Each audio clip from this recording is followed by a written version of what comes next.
She threw hot coffee straight at a woman's chest in a crowded Manhattan cafe. Everyone gasped. Everyone stared. But nobody in that room knew what was really happening.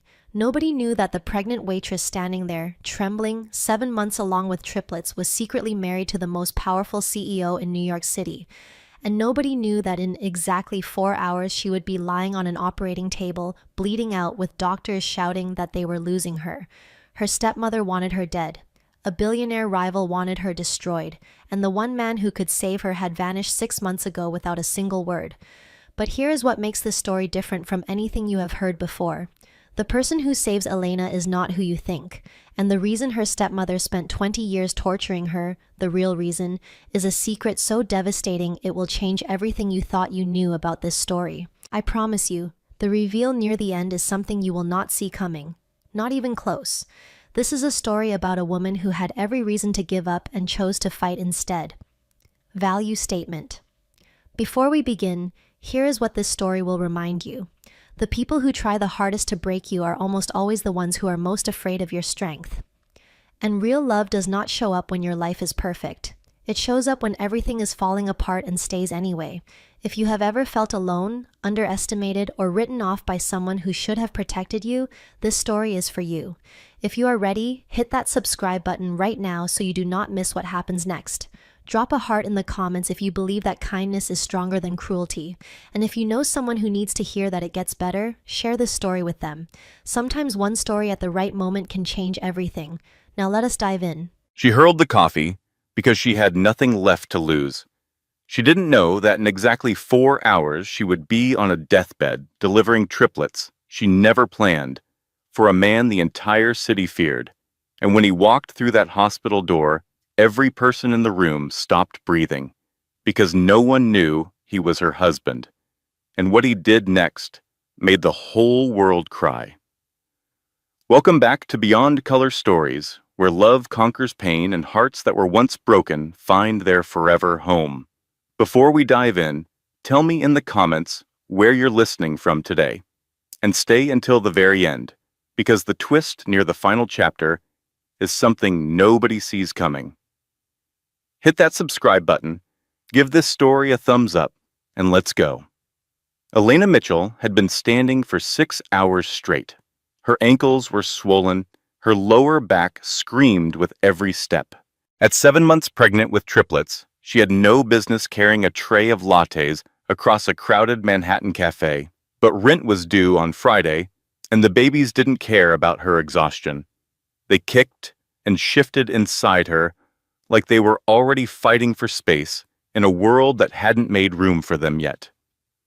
Whitfield's Cafe sat on the corner of Lexington and 53rd, the kind of upscale coffee shop where a single espresso cost more than Elena made in an hour. The morning rush had settled into a comfortable hum of clinking cups, low conversations, and the steady hiss of the espresso machine. Elena moved between tables with practiced grace, her smile automatic, her feet aching, her mind counting the hours until her shift ended. Her best friend, Rachel Taylor, worked the espresso bar 3 feet away. Her dark blonde hair pulled into a messy bun, her apron dusted with cocoa powder. Rachel glanced at Elena and shook her head. "Girl, you look like you swallowed a beach ball." "3 beach balls. Sit down before you pop." Elena balanced the tray on one hip and managed a tired grin. "If I sit down, I am not getting back up, and rent does not pay itself." Rachel pointed the steam wand at her like a weapon. "You know what else is due? Those babies, like soon due, as in any day now due, as in why are you still standing due?" Elena opened her mouth to respond, but the words died in her throat. The front door of the cafe had just opened, and the woman who walked in carried an atmosphere with her like a weather system, cold, precise, and impossible to ignore. Vivian Marshall was 52 years old and looked exactly like a woman who spent $3,000 a month on maintenance. Her blonde hair was blown out to perfection. Her designer handbag probably cost more than Elena's rent for the entire year. Her heels clicked against the tile floor like a metronome, counting down to something unpleasant. She scanned the room with ice blue eyes until they landed on Elena. The cafe got quieter. Not silent, but the kind of quiet that happens when people sense something about to go wrong. The regulars knew Vivian. They had seen her come in before. They had seen what happened after. Vivian walked directly to Elena, ignoring every other person in the room as if they were furniture, and stopped close enough that Elena could smell her perfume. Something expensive and sharp, like roses dipped in acid. "Still here?" Vivian said, loud enough for the nearest 6 tables to hear. "I thought pregnant women were supposed to rest, but I suppose that requires someone who actually cares about you." "And who would that be, Elena?"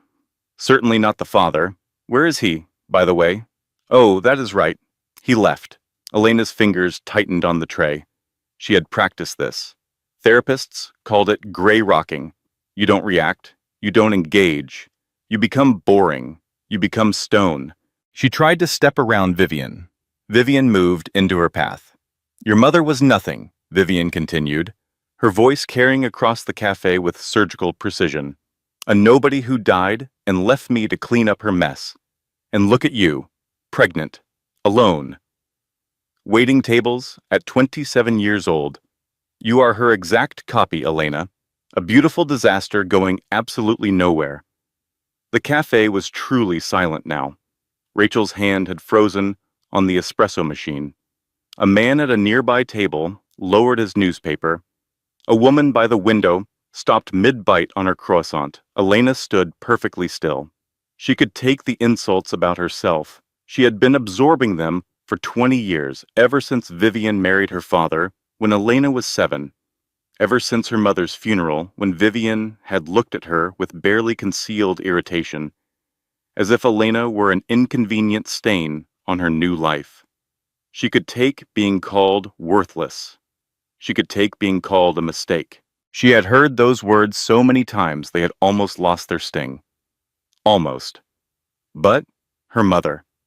Her mother, who had read to her every night. Her mother, who had braided her hair and kissed her forehead and told her that kindness was the strongest thing a person could be. Her mother, who had died of cancer when Elena was 7 and left a hole in her life that 20 years of Vivian's cruelty had only made deeper. That was the line. Elena's hand closed around the ceramic mug on her tray. The coffee inside was fresh. She could feel the heat radiating through the cup, almost burning her palm. Somewhere in the back of her mind, a quiet voice said, "Don't." But a louder voice, one that sounded exactly like her mother, said enough. Elena threw the coffee. It arced across the short distance between them and hit Vivian square on the chest. The splash was spectacular. Dark liquid cascading down Vivian's cream-colored blouse, spreading in a pattern that looked almost artistic, like a painting of the moment everything changed. Vivian screamed, not from pain, though the coffee was hot enough to sting. She screamed from the sheer audacity of it, from the public humiliation, from the fact that the girl she had spent 20 years crushing had finally fought back. The cafe erupted, gasps, whispers. 2 people pulled out their phones. Rachel, from behind the counter, muttered just loud enough to be heard. Honestly, that blouse was ugly anyway. Vivian's face twisted into something Elena had never seen before. Pure, uncontrolled rage. She raised her hand, palm open, aimed directly at Elena's face. And the front door of the cafe slammed open so hard it bounced against the wall. Every head in the cafe turned toward the door. The man standing there looked like he had been carved from authority itself. Doll. Over 6 feet, with broad shoulders and a jaw that could have been cut from granite. His suit was dark and perfectly tailored. His eyes were steel gray, and they were locked on Vivian's raised hand with an intensity that made three people at nearby tables instinctively push their chairs back. This was Chris Jordan. In Manhattan, there were powerful men, and then there was Chris Jordan. At 34, he ran Jordan Capital Group, one of the most feared private equity firms on the East Coast. Magazines called him a genius. Competitors called him a predator. His employees called him Sir and meant it. He had the kind of presence that didn't ask for attention. It demanded it. Rooms went quiet when he entered. People straightened their posture. Conversations paused. He crossed the cafe in 4 strides. Not running, not rushing, just the controlled, deliberate movement of a man who was used to the world adjusting itself around him rather than the other way around. He caught Vivian's wrist before her palm could connect with Elena's face. His grip was firm, not theatrical, not violent, just absolute.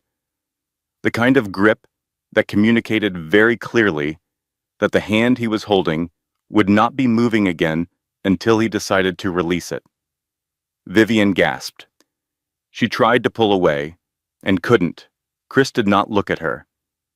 Not yet.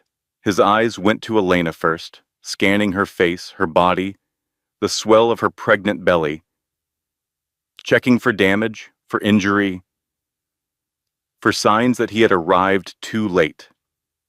Something flickered behind his steel gray eyes. Relief, fear, tenderness, and a fury so cold it could freeze the air around him. Then he turned to Vivian. "Touch her," he said, his voice low and even, carrying easily across the silent cafe. "And I will dismantle every piece of your life, starting with the house on Birch Lane that you think is yours." The color drained from Vivian's face so quickly, it was almost medically concerning. Birch Lane. That was the house Elena's father had left when he died. The house Vivian had inherited. The house that was supposed to be Elena's. How did this man know about Birch Lane? "Who are you?" Vivian stammered, her confidence cracking like cheap porcelain. Chris released her wrist and turned to Elena. The shift was remarkable. The cold, lethal energy that had been directed at Vivian disappeared in an instant, replaced by something entirely different. His hand rose slowly, gently, and brushed a strand of hair from Elena's face. The gesture was so tender, so intimate, that every person watching felt like they were intruding on something private. "I am sorry I'm late," Chris said, quietly. His voice was meant only for her, but in the silence of the cafe, everyone heard it. Elena stared at him. Her hands were trembling. Her heart hammered against her ribs. 6 months. He had been gone for 6 months. No calls, no messages, no explanations. She had gone from confused to worried to heartbroken to furious to numb, cycling through every stage of abandonment until she had finally accepted, with a grief that felt like drowning, that the man she had secretly married was gone forever.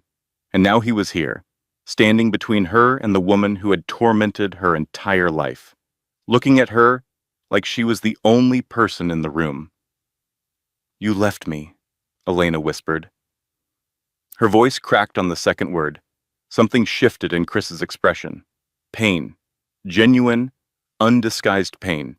Not the performative kind. The real kind.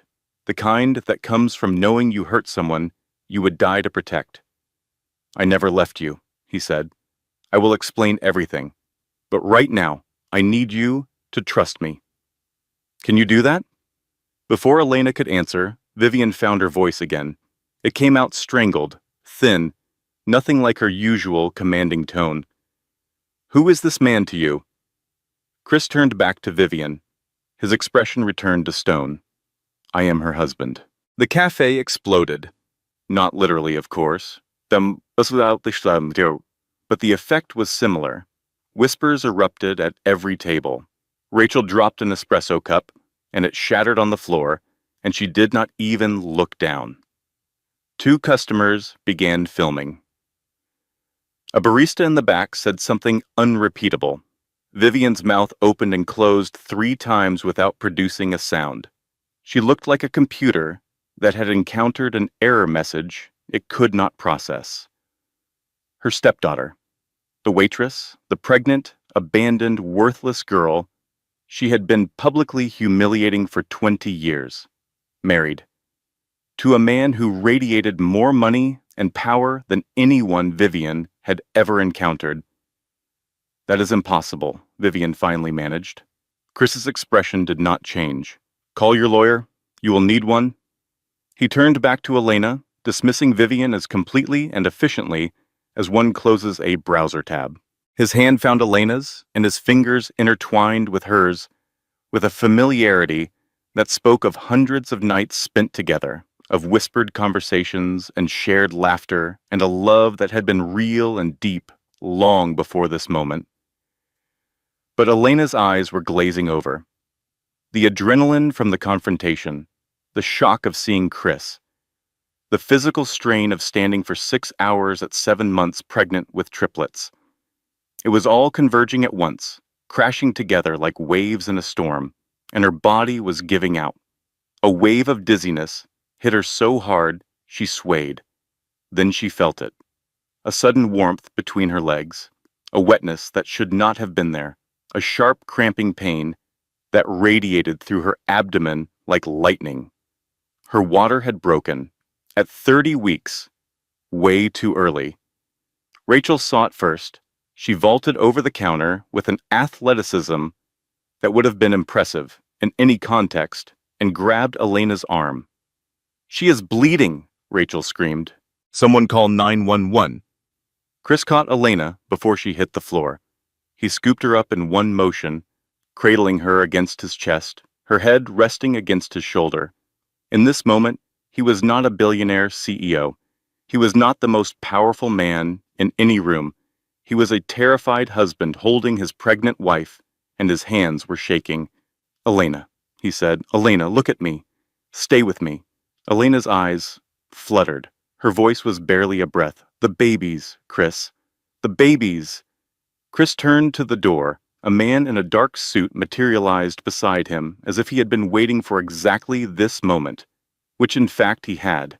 This was Michael Webb, Chris's head of security.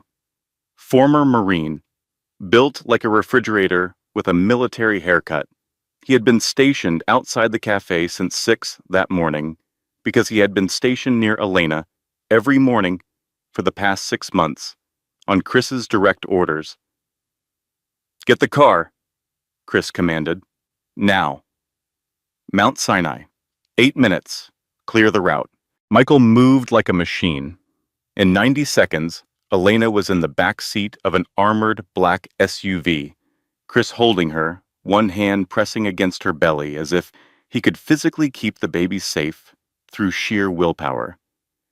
Rachel climbed into the front passenger seat without being invited or particularly welcome. Michael glanced at her. Ma'am, this is a secured vehicle. Rachel buckled her seatbelt. I am coming. Do not argue. I will fight you. Michael evaluated her for approximately 1 second. Ma'am, I was Special Forces. Rachel pointed at the road. And I am from New Jersey. Drive. Michael drove. The emergency room at Mount Sinai was controlled chaos. Elena was transferred from the SUV to a gurney in under a minute, Chris running alongside, his hand never leaving hers. Nurses in blue scrubs materialized from every direction, attaching monitors, calling out vital signs, moving with the practiced urgency of people who understand that seconds can mean the difference between life and death. Dr. Catherine Shaw met them at the entrance to the obstetrics wing. She was 45, with short silver hair and glasses that she peered over rather than through, giving her the appearance of someone who was permanently evaluating whether you were wasting her time. She was one of the top high-risk obstetricians in New York, and she had been monitoring Elena's pregnancy remotely for months, another arrangement Chris had made in secret. How far along? She asked, already examining Elena as the gurney moved. 30 weeks, Chris said. Triplets. She collapsed from stress. There is bleeding. Dr. Shaw's fingers moved across Elena's abdomen with expert precision. She checked the monitor readings. She listened. And then she looked up at Chris with an expression that he, a man who could read people the way most people read menus, immediately understood. His blood went cold. "Mr. Jordan," Dr. Shaw said, her voice calm, but weighted, "your wife has placental abruption. 2 of the 3 placentas are separating from the uterine wall. This means the babies are losing oxygen. We need to deliver via emergency cesarean section immediately. If we wait, we risk losing all 3 babies." She paused. "And possibly Elena. Here is something most people do not know, and it is important enough to pause the story for just a moment. Placental abruption is a serious pregnancy complication that affects roughly 1 in 100 pregnancies. It can be triggered by many things, but severe emotional stress is a significant risk factor. If you or someone you love is pregnant and experiences sudden abdominal pain, bleeding, or contractions that feel wrong, especially after a stressful event, do not wait. Do not drive yourself to the hospital. Call 911 immediately. Minutes matter. Knowing the signs can genuinely save lives." Elena, who had been drifting in and out of consciousness, suddenly gripped Chris's hand with a strength that surprised both of them. "Promise me," she said. Her eyes were wide, glassy with pain and fear. "If it comes down to a choice, save them. Not me." Chris's jaw tightened, his eyes burned. "No. Chris, please, that is not a choice I will ever make, Elena. You fight." "That is not a request." Elena was wheeled through double doors into the operating room. A nurse gently but firmly stopped Chris at the threshold. "Family waits here, sir." Chris stared at the nurse. He stared at the doors. He stared at the space where Elena had just been, and for the first time in his adult life, he stood in a room where his money, his power, his reputation, and his iron will meant absolutely nothing. He could not buy his way past this door. He could not intimidate a scalpel. He could not outmaneuver biology. He was just a man whose wife was dying 20 feet away, and there was nothing he could do but wait. Chris pressed his palms flat against the corridor wall and leaned his forehead against his hands. His breathing was ragged. His shoulders, which always carried the posture of a man in command, trembled. Michael stood 6 feet away, silent, watching. He had served 3 combat tours and seen things that would haunt most people for life, but he had never seen Chris Jordan afraid, until now. "If I lose her," Chris said. The sentence had no ending. It did not need one. "You will not," Michael said. "She is tougher than both of us. And I say that with no disrespect to either of us." In the waiting room, Rachel sat in a plastic chair that was clearly designed by someone who had never actually sat in a chair. She held her phone in both hands, texting updates to no one, because Elena had no one. No family, no parents, no siblings, just Rachel and the babies and the man in the hallway who was falling apart with the quiet intensity of a building collapsing from the inside. 30 minutes passed, an hour, the longest hour of Chris Jordan's life. Then Dr. Shaw emerged through the double doors, pulling off surgical gloves. Chris straightened immediately. Every muscle in his body coiled like a spring. "The first 2 babies are delivered," Dr. Shaw said. "Both boys. They are premature and small, but they are breathing on their own. They have been moved to the neonatal intensive care unit." Chris exhaled, his hands unclenched. "And the third?" Dr. Shaw's expression shifted. The subtle change that only Chris would notice because he had spent his career reading the micro-expressions of people across negotiating tables. "The third baby is a girl. Her heart rate dropped significantly during delivery. She is alive, but she is in critical condition. The next 48 hours will determine whether she stabilizes." Chris nodded. Each nod was mechanical, like a man processing information while actively trying not to fall apart. And Elena? Dr. Shaw met his eyes directly. She is hemorrhaging, Mr. Jordan. We are working to stabilize her. She lost a significant amount of blood during the delivery. I need you to understand that the situation is serious. How serious? I need you to prepare yourself. The words hung in the air between them like a blade suspended on a thread. Chris walked to the nearest chair and sat down. He placed his hands flat on his knees. He stared at the floor. And then, quietly, without dramatic gesture or theatrical collapse, the most powerful man in New York City put his face in his hands and wept. Rachel reached over and placed her hand on his shoulder. She did not say anything. There was nothing to say.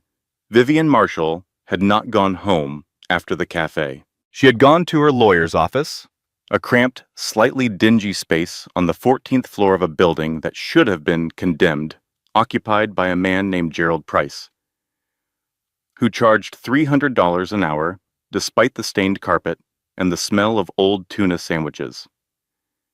Gerald Price was not a good lawyer. He was an available one, the kind of attorney who asked few questions and followed instructions for a premium, which suited Vivian perfectly because the instructions she was about to give were not the kind that good lawyers would accept. Vivian sat across from Gerald's cluttered desk, her coffee-stained blouse still damp, her composure rebuilt with the structural integrity of wet cardboard. She spoke quickly and precisely. She is at Mount Sinai. She is in surgery. If she dies, the trust fund Rebecca left defaults to Elena's next of kin. As her legal stepmother, that is me, but if those babies survive, everything goes to them, and to that husband. Gerald leaned back in his chair. His pen tapped against a yellow legal pad. What trust fund are we talking about? This is where the story requires a piece of history that changes everything. Elena's mother, Rebecca Mitchell, had been a patent lawyer before she got sick. A brilliant one. Before she died, she had quietly established a trust fund for Elena worth $4.2 million. The trust had two activation conditions. It would unlock when Elena turned 28 or when Elena got married, whichever came first. Vivian had known about this trust since the day she married Elena's father. In fact, the trust was the reason she married him, not the man, the money. And when Elena's father died of a heart attack 5 years later, Vivian had inherited the house, the savings, and the role of legal guardian to a 12-year-old girl who was standing between her and $4.2 million. For 16 years, Vivian had systematically sabotaged every aspect of Elena's life. She had isolated her from friends. She had told her she was worthless so many times that Elena had started to believe it. She had interfered with relationships, discouraged ambition, and done everything in her power to ensure that Elena would never get married and never be stable enough to access that trust when she turned 28. It had almost worked. But Elena had met Chris Jordan at a charity gala 8 months ago, and everything Vivian had built began to crumble. Now, sitting in Gerald Price's office, with coffee drying on her blouse, Vivian was desperate. I need those babies declared legally incompetent, she said. I need emergency guardianship, and I need it filed before that husband of hers gets a lawyer to the courthouse. Gerald raised an eyebrow. That is aggressive, even for you. Vivian leaned forward. She is unconscious. She might not wake up, and he abandoned her for 6 months. No contact, no support. On paper, he is an absent father, and she is an incapacitated mother. We file now. We win. Gerald considered this. Then he picked up his pen and started writing. Back at the hospital, 3 hours after the surgery, Dr. Shaw emerged once more. She is stable, she told Chris. We stopped the hemorrhaging. She is unconscious, but her vitals are improving. Chris closed his eyes. His chest expanded with the deepest breath he had taken in hours. "And your daughter?" Dr. Shaw continued. "She is responding to initial treatment. All three babies are in the NICU. They are fragile, but they are improving." Chris nodded slowly. The relief that washed through him was so overwhelming it was almost painful, like blood returning to a limb that had gone numb. "Thank you," he said. His voice was hoarse from hours of tension and tears. He walked into Elena's room. She lay beneath white sheets, connected to monitors and IV lines, her face pale but peaceful. The machines beeped in steady rhythm. Her chest rose and fell. Chris pulled a chair to her bedside. He took her hand. He leaned close enough that his lips brushed her hair. "You did it," he whispered. "You are safe now. We are all safe." He closed his eyes and allowed himself, for the first time since the cafe, to believe it. He fell asleep holding her hand. At 3 in the morning, his phone buzzed. The screen lit up with a message from Michael Webb. 4 words that erased every ounce of relief he had accumulated. "Boss. We have a problem. Someone filed an emergency guardianship petition for the babies. Hearing is at 9 a.m. The petitioner is Vivian Marshall." Chris stared at the phone. The silence in the room was absolute. The monitors beeped their steady rhythm. Elena slept peacefully, and Chris Jordan sat in the blue glow of his phone screen, feeling the ground shift beneath him for the second time in 12 hours. "She is trying to take my children," he said softly to no one. His hand tightened around Elena's. He did not sleep again. 9 in the morning, Manhattan Family Court. Chris had slept for approximately 90 minutes in the past 36 hours. He did not look like it. He looked like a man who had been carved from cold marble and dressed in a $12,000 suit. His jaw was set. His eyes were clear and calculating. Whatever vulnerability he had shown in the hospital corridor was now buried beneath layers of controlled fury and strategic precision.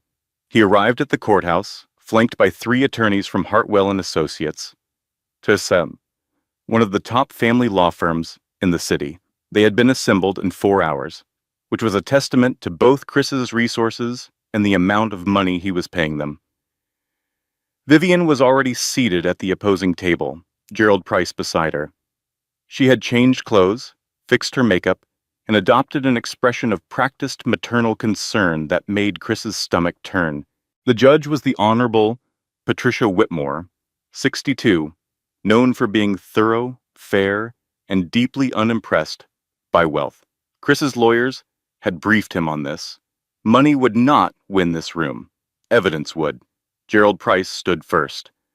"Your Honor, my client, Vivian Marshall, has been the primary caregiver of Elena Mitchell since she was 7 years old." Mrs. Marshall raised Elena after the tragic death of her mother. "She is here today because she is deeply concerned about the welfare of her grandchildren." "They are not her grandchildren," Chris said from his seat. The judge looked at him. "Mr. Jordan, you will have your opportunity to speak." Gerald continued. "Your Honor, we have evidence that Mr. Jordan abandoned his pregnant wife for 6 months without any contact or financial support. He disappeared entirely, leaving Elena alone, financially struggling, and medically vulnerable. We are requesting temporary emergency guardianship to ensure these children are protected while the court evaluates the fitness of both parents." The courtroom murmured. Chris's lead attorney, a sharp-featured woman named Patricia Collins, stood to respond. But the judge held up her hand. "I want to hear from Mr. Jordan directly." Chris stood. He buttoned his jacket, a gesture so automatic it was almost unconscious, and walked to the front of the room.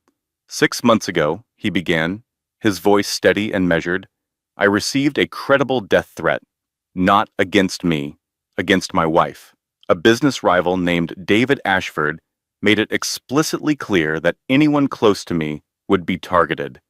I consulted with federal law enforcement and was advised to eliminate any visible connection to Elena in order to protect her. He paused. I made the hardest decision of my life. I cut contact entirely, but I did not abandon her. My head of security, Michael Webb, was assigned to monitor her safety every single day. I have 6 months of daily surveillance reports, security assessments, and financial records showing that every one of Elena's medical bills, rent payments, and living expenses was covered through an anonymous trust. I also have documented correspondence with the FBI confirming the nature of the threat and the protective measures I implemented. He looked directly at Vivian. I did not abandon my wife, Your Honor. I was trying to save her life, and I will spend the rest of mine making up for the pain that decision caused her. Gerald Price recovered quickly. He presented bank records showing Vivian as Elena's long-term guardian. Character witnesses, neighbors who described Vivian as a caring, involved parent. The portrait he painted was careful and calculated, and if you did not know Vivian Marshall personally, you might almost believe it. The judge listened to both sides. She removed her glasses, cleaned them, and put them back on. I am ordering a 72-hour continuance, she said. Child Protective Services will conduct home evaluations of both parties. The children will remain in hospital care under medical supervision until this court reconvenes.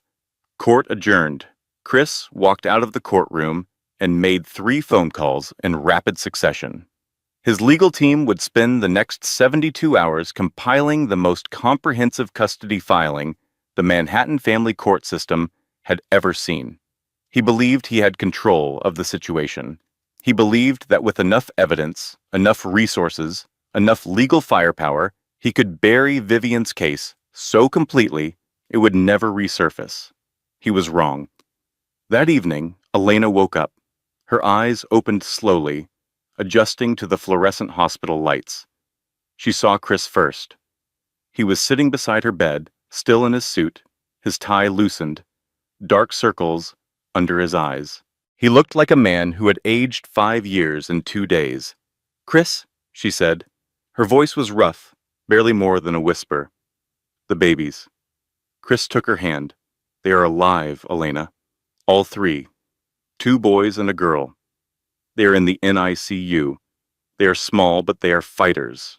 Elena's face crumpled with relief. Tears streamed down her temples and into her hair. She pressed Chris's hand against her cheek. Then her expression changed. "I heard voices," she said slowly. "While I was under, I heard Vivian." Chris's jaw tightened. "What did she do?" Elena asked. He told her. Carefully, directly, honestly, the guardianship petition, the hearing, the 72-hour window. Elena listened. She watched Chris's face as he spoke. And when he finished, something shifted behind her eyes, something hard and bright and entirely new. "She is not taking my children," Elena said. This was the moment. Not the coffee throw, not Chris's arrival. This was the moment Elena Mitchell stopped being a victim and started being a force. She pushed herself upright despite the pain. She asked to see the legal filings. She asked Chris to call his lawyers. She asked Rachel to bring her laptop. Rachel, who had been sleeping in a chair in the corner and looked roughly like a raccoon that had been through a car wash, blinked awake. "Babe, you literally just came back from the dead. And now I have 3 reasons to stay alive and fight," Elena said. "Laptop. Now." While Chris and Elena were building their defense, a meeting was taking place in an underground parking garage on the west side of Manhattan. The fluorescent lights buzzed overhead, casting harsh shadows across the concrete. A black Mercedes sat in the far corner, engine off, windows tinted. A man leaned against the hood, checking his watch with the impatience of someone who valued his time at roughly $4,000 per minute. David Ashford was 50 years old, silver-haired, and expensively maintained. He had the kind of face that looked trustworthy on magazine covers, the kind of smile that made investors feel safe, and the kind of mind that had built a $3 billion company on a foundation of stolen intellectual property and strategic betrayal. 2 years earlier, he had been Chris Jordan's business partner. They had built a joint venture together. And then, in a single coordinated weekend, Ashford had transferred $80 million in shared assets to offshore accounts, dissolved the partnership through a legal loophole, and walked away clean. The business world had called it a disagreement. Chris called it theft. And he had spent 2 years quietly, methodically, building a case to destroy Ashford in return. But Ashford had moved first. The death threats against Elena had come from him. He had calculated, correctly, that threatening Chris's personal life would distract him from the corporate battle. What he had not calculated was that Chris would go silent for 6 months, regroup, and come back with his family intact and his focus sharpened to a lethal point. Now Ashford needed a new strategy, and Vivian Marshall had just provided one. "Mrs. Marshall," Ashford said as Vivian emerged from a taxi and walked across the parking garage, her heels echoing in the empty space.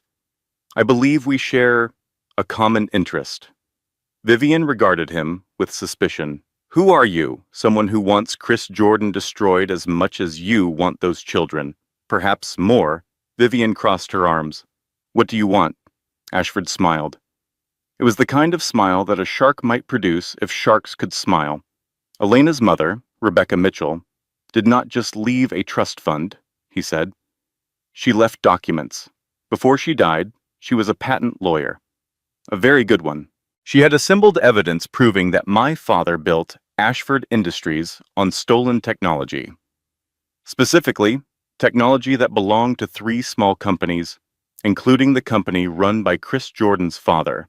He paused to let that sink in. "Those documents are locked inside Rebecca's trust," he continued, "the same trust that activates when Elena turns 28 or gets married. You have been blocking that trust for 20 years. I need you to stop blocking it." Vivian frowned. "Why would I do that?" "Because if those documents become public, Chris Jordan has the evidence to destroy my company. But if I get to them first, I can make them disappear. And in return, I will ensure you get full guardianship of those children and access to every penny in that trust." The parking garage was silent except for the distant hum of ventilation. Vivian studied Ashford's face. She was a manipulator herself. She could recognize one, but she was also desperate. "What exactly do you need me to do?" she asked. Ashford straightened his cuffs. "Just keep doing what you do best. Make Elena's life impossible. Keep her distracted. Keep her husband fighting fires on multiple fronts. And when the moment is right, I will handle the rest." On the 3rd day after surgery, Elena Mitchell sat up in her hospital bed with her laptop open, 3 legal documents spread across her blankets, and a determination in her eyes that made the nurses slightly nervous. Rachel sat in the visitor's chair, eating strawberry yogurt and providing commentary. "Okay, so I found your mom's old lawyer," Rachel said, scrolling through her phone. "His name is James Whitfield. He retired in 2019, but he still lives in Westport, Connecticut. Want me to call him?" "Call him," Elena said, without looking up. While Rachel dialed, Elena reviewed the guardianship filings. She had been studying legal documents for 2 days straight, and while she was not a lawyer, she was a fast learner with a personal stake that made her attention to detail almost frightening. She had already found 3 inconsistencies in Vivian's financial declarations. Chris walked in carrying 2 coffees. He stopped when he saw the spread of papers. "You should be resting," he said. Elena looked up at him. "I will rest when our children are legally, permanently, irrevocably ours." "Coffee?" Chris almost smiled. He handed her a cup. That afternoon, Vivian made her move. She appeared at the hospital, flowers in hand, wearing her most maternal expression, attempting to breach the fortress Chris had erected around Elena's room. Chris blocked the door. His body filled the frame completely. Vivian gave him her most disarming smile. Chris, I just wanted to see how Elena is doing. I brought lilies. Chris did not move. Forgiveness is her choice. Visiting hours are not. Leave. Vivian's smile faltered. She shifted the flowers to her other hand. The lilies trembled. But then Elena's voice came from inside the room. Let her in, Chris. Chris turned. Elena was sitting up, arms crossed, her expression unreadable. She nodded. Chris stepped aside reluctantly, positioning himself against the wall with the energy of a guard dog that had been told to sit but was very much still ready to bite. Vivian entered. She placed the flowers on the bedside table. She arranged her face into concern. Elena, darling, how are you feeling? I have been so worried. Elena studied her stepmother for a long, silent moment. The silence stretched until it became uncomfortable, then painful, then almost unbearable. Then Elena spoke. Sit down, Vivian. Vivian sat. The command in Elena's voice was new, and it unsettled her. I know about the trust fund, Elena said.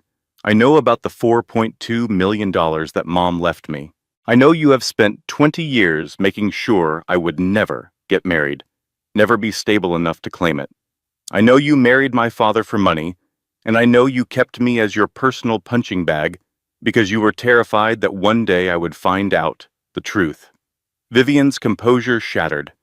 Not slowly, not gracefully. It cracked like ice under a hammer. That is not, she began. I am not finished, Elena said. Here is what you do not know. I turned 28 3 weeks ago, and I have been married for 8 months. That trust activated automatically. It is already mine. Your lawyer has not told you yet, but that is because he has been too busy spending your money on a boat. Vivian blinked. What? Gerald Price? Your lawyer. He has been embezzling from your accounts for the last 3 years. 18,000 here, 25,000 there. Nothing big enough to notice if you were not looking. But I was looking, Vivian. For the first time in my life, I was looking. The room was silent. Chris stood against the wall, watching his wife dismantle the woman who had tormented her for 20 years, and he felt something that went beyond love and into the territory of awe. Rachel, in the corner, paused with a spoonful of yogurt halfway to her mouth and whispered to no one in particular. That was ice cold. I love her. Vivian stood up. Her hands were shaking. Her eyes were wet. She looked like a building that had just had its foundation removed and was waiting to collapse. You are lying, she said, but her voice had no conviction. Check your bank accounts, Elena replied calmly. Then check your lawyer's new boat. Vivian left without the flowers. There is something important about hope that most stories do not tell you. Hope is not the opposite of fear. Hope is what makes fear truly devastating, because you cannot be crushed by losing something you never believed you had. It is only when you allow yourself to believe that things might be okay that the fall becomes catastrophic. Elena and Chris had allowed themselves to hope, and the universe responded with 3 disasters in 48 hours. The first disaster arrived at 2 in the morning. Elena was asleep. Chris was dozing in the chair beside her bed when Dr. Shaw entered the room with an expression that jolted him awake faster than any alarm. Mr. Jordan, she said, it is Grace. Grace, their daughter, the smallest of the triplets, the one who had fought hardest to survive the delivery. She has developed a severe infection, Dr. Shaw explained. Necrotizing enterocolitis.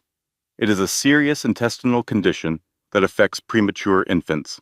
She needs emergency surgery. Chris's hands went cold. What are the odds? Dr. Shaw did not sugarcoat it. 60% survival with surgery. Without surgery, Significantly less. Elena woke during the conversation. She heard enough. Her face went white, and she reached for Chris's hand with a grip that could have been bent steel. Do the surgery, Elena said. Whatever it takes, whatever it costs. Save my daughter. Dr. Shaw nodded. She left to prep the surgical team. Elena and Chris sat in the dark hospital room, holding hands, listening to the monitors beep, and praying in their own separate ways for the life of a baby girl who weighed less than 3 pounds and had already survived more than most people face in a lifetime. The second disaster arrived 12 hours later on a television screen. Elena was eating lunch, or trying to, when Rachel burst into the room holding her phone with an expression that combined fury and panic in equal measure. Do not turn on the TV, Rachel said, which of course meant Elena immediately turned on the TV, the screen filled with a news anchor's practiced concern. Breaking news this afternoon. Newly surfaced video appears to show billionaire CEO Chris Jordan in an intimate encounter with an unidentified woman during his 6-month absence from his pregnant wife. The video played. It was grainy but clear enough. A man who looked like Chris, a woman in a hotel lobby, a hand on her waist, an embrace that lasted too long.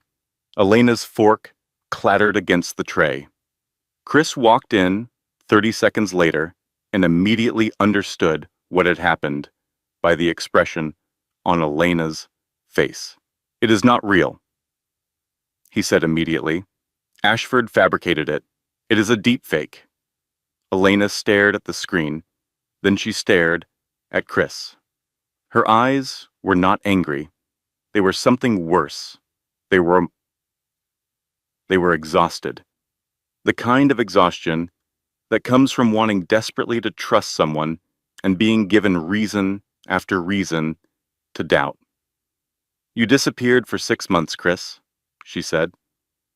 6 months. No calls, no letters, not even a message through Michael. You left me pregnant and alone, and I had to figure out every single day how to survive without you. And now there is a video. Elena, I need you to leave the room, she said. I need to think. Chris stood very still. The most powerful man in the city, reduced to silence by 6 quiet words from the woman he loved. He left the room. Rachel watched him go, then turned to Elena. For what it is worth, I believe him. That video looks about as real as my dating profile. Elena did not laugh. She stared at the blank space where Chris had been standing and tried to separate what she knew from what she feared, which is one of the hardest things a human being can ever do. The third disaster was the worst of all. It arrived in the form of a woman with a clipboard and a badge from Child Protective Services, accompanied by a police officer. Vivian, cornered, desperate, and stripped of every weapon except malice, had filed an anonymous report claiming Elena had been using controlled substances during her pregnancy. The report included fabricated medical records that Gerald Price had obtained through a contact at a private clinic. The CPS investigator was professional and sympathetic. I am sorry, Mrs. Jordan. We are required to follow up on every report. Until we can verify the claim is unfounded, we need to restrict your unsupervised access to the neonatal unit. Elena stood in the hallway outside the NICU, separated from her babies by a glass wall and a bureaucratic order. She could see them. The 2 boys, James and Thomas, sleeping peacefully in their incubators. And Grace's empty spot, because Grace was still in surgery, fighting for her life somewhere deeper in the hospital. Elena could not touch them, could not hold them, could not whisper to them that their mother was right here, that she would never leave, that everything would be okay. She slid down the wall until she was sitting on the cold hospital floor. Rachel sat beside her. She took everything, Elena said. Her voice was small and broken in a way it had not been since she was 7 years old. standing at her mother's funeral. My mother, my childhood, my money, my dignity, and now my babies. She is taking my babies, Rachel. Rachel put her arm around Elena's shoulders and held her while she cried. Then Rachel spoke, and her voice was fierce in a way that Elena had never heard before. No, she is not, because you are Elena Mitchell Jordan, and I have watched you survive things that would have ended anyone else. You survived Vivian for 20 years. You survived being alone and pregnant. You survived dying on an operating table. So you cry tonight. You cry as long as you need to. And tomorrow, we destroy that woman's case, legally, with receipts, and with the fury of a mother who has been separated from her children. Elena wiped her eyes. She looked at Rachel. Tomorrow, she repeated. Tomorrow, Rachel confirmed. The emergency hearing was convened 3 days later. Elena arrived in a wheelchair pushed by Chris, who walked beside her with the contained energy of a man who had spent 72 hours assembling the most devastating legal case of his life. He had not slept more than 6 hours total. He had consumed enough coffee to power a small city, and he had the look in his eyes that his business rivals knew meant someone's world was about to end. But the real weapon in the room was not Chris. It was Elena. She wore a simple blue dress. Her hair was pulled back. She was thin, pale, and visibly recovering from major surgery. And she radiated a quiet, unmistakable power that made every person in the courtroom pay attention. Judge Whitmore opened the session.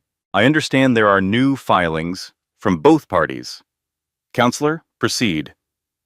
Chris's attorney stood. Your Honor, we are presenting evidence in 3 categories. First, documentation proving the CPS report filed against Elena Jordan was fabricated, including forensic analysis of the medical records used in the complaint and sworn statements from Elena's physicians confirming she has never used any controlled substances. Second, financial records proving that Vivian Marshall's attorney, Gerald Price, has been embezzling from his own client.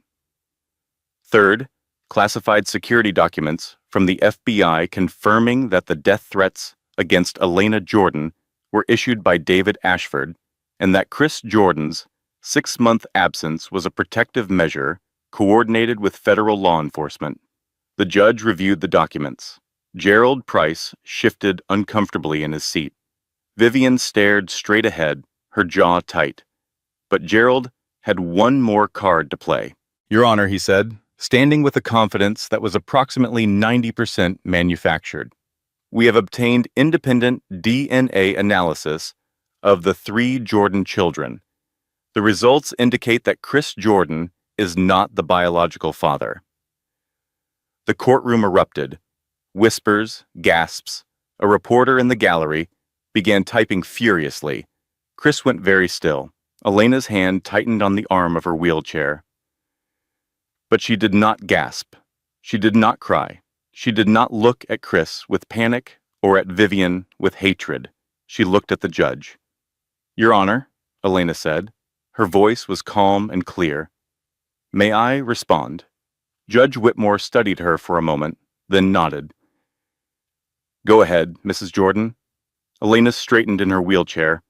3 days ago, I requested an independent DNA test through Dr. Catherine Shaw at Mount Sinai Hospital. I did this because I knew, based on Vivian's pattern of behavior, that she would attempt to challenge paternity. The test was conducted by the hospital's genetics laboratory, sealed, verified, and logged in the hospital's official records.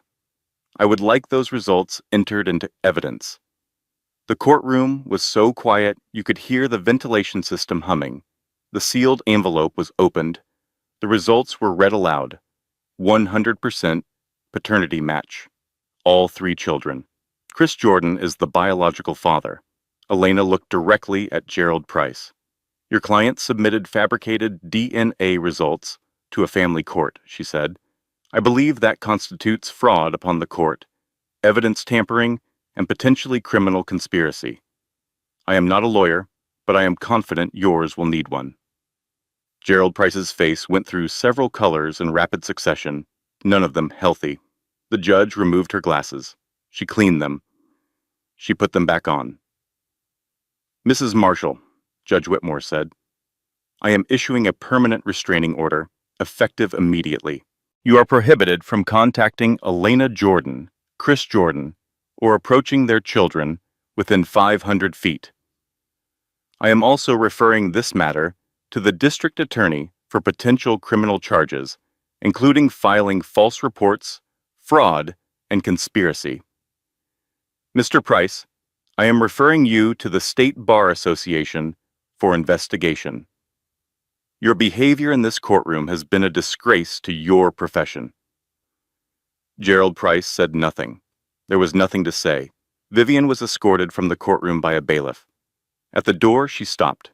She did not turn around fully, but she turned her head just enough to see Elena. Your mother, Vivian said. Her voice was barely a whisper, cracked with something that might have been regret or might have been defeat. She would have been proud of you. Elena watched Vivian disappear through the courthouse doors.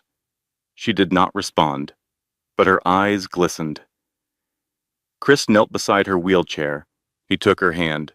You were extraordinary, he said. Elena looked at him. I learned from the best, she paused. And I mean Rachel. She has been coaching me for 3 days. From across the courtroom, Rachel gave a thumbs up. That evening, the CPS restriction was lifted.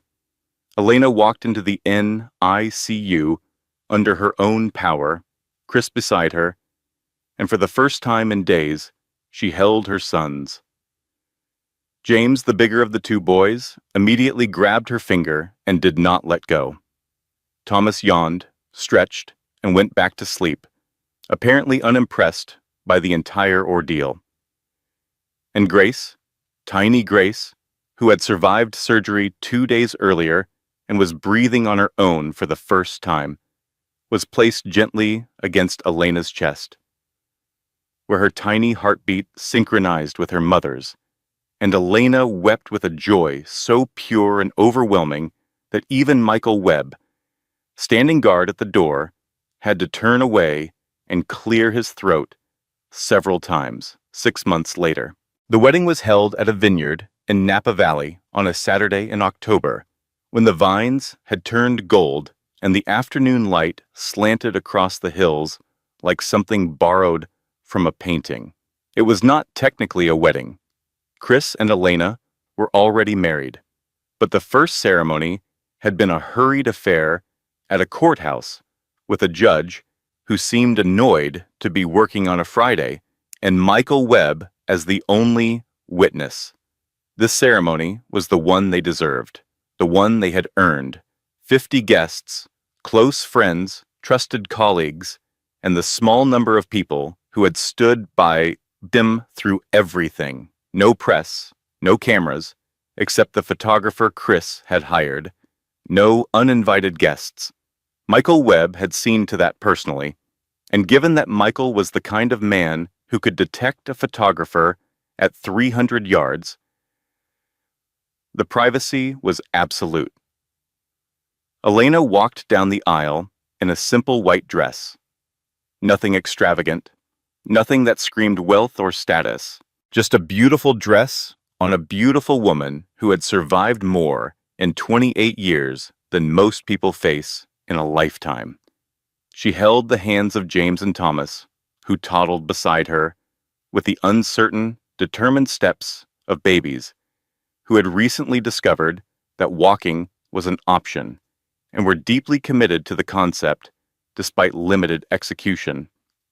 Rachel walked behind them, carrying Grace, who was healthy, chubby, and wearing a tiny flower crown made of white roses and baby's breath. Grace had her mother's dark hair and her father's steel gray eyes, and she regarded the world with an expression of calm assessment that was so much like Chris, it made everyone who noticed it smile. Rachel leaned down and whispered to Grace, "Your mother is about to make your father cry in front of 50 people. Watch closely. This is important. Chris stood at the altar. He wore a dark suit. His hands were clasped in front of him. His jaw was set. He looked exactly like the powerful, controlled, unshakable man the world knew him to be. And then he saw Elena. The control cracked, not dramatically, not with sobs or theatrical gestures. His eyes simply filled, and 2 tears traced down his cheeks, and he did not wipe them away. He let them fall because he had learned, over the past year, that strength was not the absence of vulnerability. It was the willingness to show it to the people who mattered. Elena reached the altar. Their eyes met, and in that look was everything. The coffee in the cafe, the hospital, the courtroom, the 3 a.m. feedings and the sleepless nights. And the first time Grace laughed, and the first time the boys said something that might have been dada, and the quiet evenings when they sat together and said nothing at all because nothing needed to be said. Chris took the microphone. Years ago, he began, a faint smile tugging at his lips.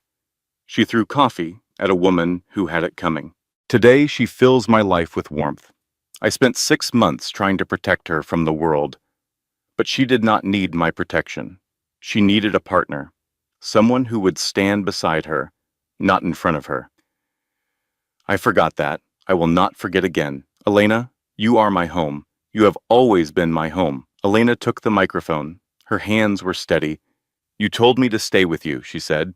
Today I am telling you, I am not going anywhere. Not because I need you to save me, but because every fight is better with you beside me. And because our daughter inherited your stubborn jaw, and I am going to need serious backup when she is a teenager. Laughter rippled through the guests. I love you, Elena said. All of you. This family is everything I never dared to dream I could have. They kissed. The boys clapped with uncoordinated enthusiasm. Grace reached up and grabbed Chris's nose with surprising grip strength, and he laughed. A real laugh. Open, unguarded, full. The kind of laugh that the business world would have paid good money to see because it proved that the fearsome Chris Jordan was, underneath everything, just a man who loved his family. That evening, after the ceremony, after the dinner, after Rachel's toast, which was equal parts heartfelt and inappropriate, after Michael was caught on camera, slow dancing with the event planner, and would deny it for the rest of his life, Elena found herself alone in the guest cottage. Chris was putting the triplets to bed, a process that involved 3 separate cribs, 2 lullabies, 1 stuffed elephant that Thomas absolutely refused to sleep without, and approximately 45 minutes of negotiation with human beings who did not yet understand language but were excellent at communicating displeasure. Elena sat on the edge of the bed and opened the box of her mother's trust documents. She had been organizing them for weeks now that the trust was settled and the legal battles were over. Most of it was financial paperwork, account numbers, investment records, the dry, dense language of estate planning. But at the bottom of the box was an envelope she had not opened. It was sealed with wax, old-fashioned, the way her mother used to seal birthday cards. On the front, in Rebecca Mitchell's handwriting, were 7 words. For Ilona, open when you become a mother. Elena's hands trembled as she broke the seal. Inside was a single sheet of paper written in the careful, elegant penmanship that Elena remembered from childhood, from grocery lists and permission slips and the notes her mother used to tuck into her lunchbox. My dearest Elena, if you are reading this, then I was right about 2 things. First, that Vivian would try to take everything from you. And second, that you would be strong enough to get it back. Elena's vision blurred with tears. She blinked them away and kept reading. But there is one more thing I need you to know. Something I should have told you when I was alive, but I was afraid. Afraid it would hurt you. Afraid it would change how you saw the world. Vivian is not your stepmother. She is your biological aunt, my sister. We were estranged for years because she could never forgive me for one thing. I married the man she loved, your father. Elena stopped breathing. She did not hate you, Elena. She hated that you existed, because you were proof that your father chose me. Every cruel word, every act of sabotage, every attempt to destroy your confidence was not about you. It was about me. It was about a wound between two sisters that never healed. I am sorry I never told you. I am sorry I left you in her care. I believed she would put aside her anger for the sake of a child. I was wrong, and that is the greatest regret of my life. But I know you, my darling girl. I know the fire in you. I know your kindness and your courage and the way you refuse to stay down no matter how many times the world pushes you. You are the best thing I ever did.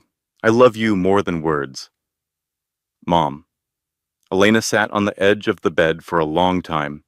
The letter rested in her lap. The vineyard was quiet outside the window. Somewhere in the next room, she could hear Chris's low voice murmuring a lullaby and the soft rustling of babies settling into sleep. The door opened. Chris walked in, sleeves rolled up, hair slightly disheveled from the bedtime wrestling match. "Everyone is down," he announced. Thomas tried to eat the elephant instead of sleeping with it, but we reached a compromise. He saw Elena's face and stopped. "Everything okay?" Elena looked at the letter. She looked at Chris. She looked out the window at the golden hills bathed in the last light of a California evening. "I think there is one more story to tell," she said. She folded the letter carefully and placed it in her pocket. "But not today." She stood. She took Chris's hand. They walked outside together into the fading sunlight. From the cottage behind them came the soft, contented sounds of 3 babies sleeping. Ahead of them stretched the vineyard, the valley, the mountains, and a future that was complicated and imperfect and entirely theirs. And that is how Elena Mitchell became Elena Jordan. Not because a man saved her, but because she saved herself. She threw coffee in anger and found love in the chaos. She nearly died and chose to live. She was betrayed by the woman who raised her and still found the grace to understand why. Here is what I want to leave you with today. Your worst moment is not your last moment.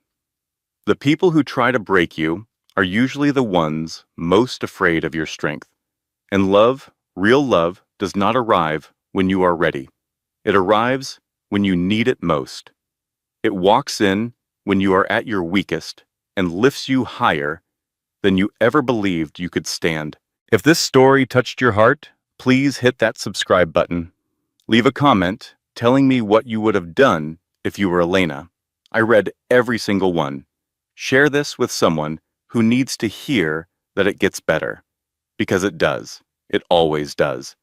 Until next time, stay strong, stay kind, and never stop fighting for the life you deserve. Closing disclaimer. This content was carefully researched, developed, and manually edited by our team to deliver meaningful storytelling with real emotional value. Every character, every twist, and every lesson was crafted with one purpose: to remind you that no matter how dark things get, strength, love, and courage will always find a way through. Thank you for listening, and we will see you in the next story.